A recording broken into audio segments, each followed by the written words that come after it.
हरियाणा में सफाई व्यवस्था का बुरा हाल है। सड़कों पर हजारों टन कचरा पड़ा हुआ है। बीमारियां फैलने का खतरा मंडरा रहा है, लेकिन सरकार शायद इस स्थिति से बेखबर है या जानबूझकर इसको नजरअंदाज किया जा रहा है।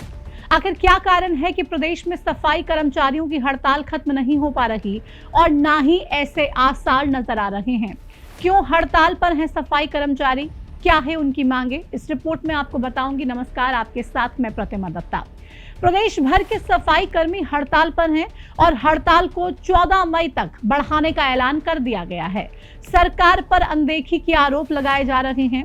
राज्य में करीब 14,000 टन से अधिक कचरा सड़कों पर पड़ा हुआ है। हरियाणा नगर पालिका कर्मचारी संघ के राज्य प्रधान नरेश शास्त्री ने यह बताया है कि हड़ताल को अभी 3 दिन और बढ़ाया गया। अभी अनिश्चितकालीन हड़ताल नहीं की गई है। साथ ही उन्होंने सरकार पर अनदेखी के आरोप लगाते हुए कहा कि सरकार कर्मचारियों की सुन नहीं रही है, अनिश्चितकालीन हड़ताल के लिए मजबूर कर रही है। मजबूरी में उन्हें ये रास्ता अख्तियार करना पड़ा है। हड़ताली कर्मचारियों ने यह भी ऐलान कर दिया है कि कॉलोनियों में जनता के बीच जाकर सरकार की वादा खिलाफी को लेकर जनसंपर्क किया जाएगा और साथ ही अनुसूचित समाज की बस्तियों में जनसंपर्क करके हड़ताल को और मजबूत बनाया जाएगा।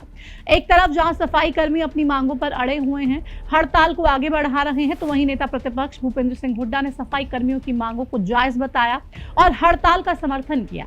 साथ ही सरकार पर जमकर निशाना भी साधा और कहा कि सिर्फ सफाई कर्मचारियों पर अत्याचार नहीं, बल्कि पूरे हरियाणा के स्वास्थ्य के साथ खिलवाड़ हो रहा है। इतना ही नहीं, सफाई कर्मियों की भर्ती न होने का सवाल भी भूपेंद्र सिंह हुड्डा ने उठाया। नेता प्रतिपक्ष भूपेंद्र सिंह हुड्डा ने सोशल मीडिया पोस्ट में लिखा कि सफाई कर्मियों की मांगों का पूर्ण समर्थन है और उनकी मांगे जायज हैं। सरकार को इन्हें मानकर हड़ताल खत्म करवानी चाहिए। हड़ताल के कारण पूरे प्रदेश में सफाई व्यवस्था का बुरा हाल हो गया है।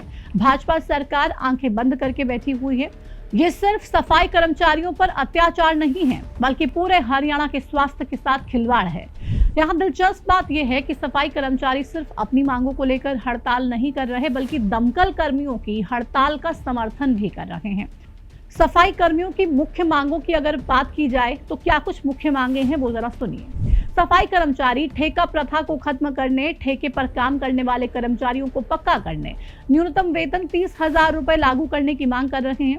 सफाई कर्मचारियों के लिए स्थायी पद बनाने की मांग भी की जा रही है और दमकल कर्मियों की हड़ताल को भी समर्थन दिया जा रहा है, जिसमें फायर कर्मियों की लंबे समय से अटकी मांगों को पूरा करना भी शामिल है।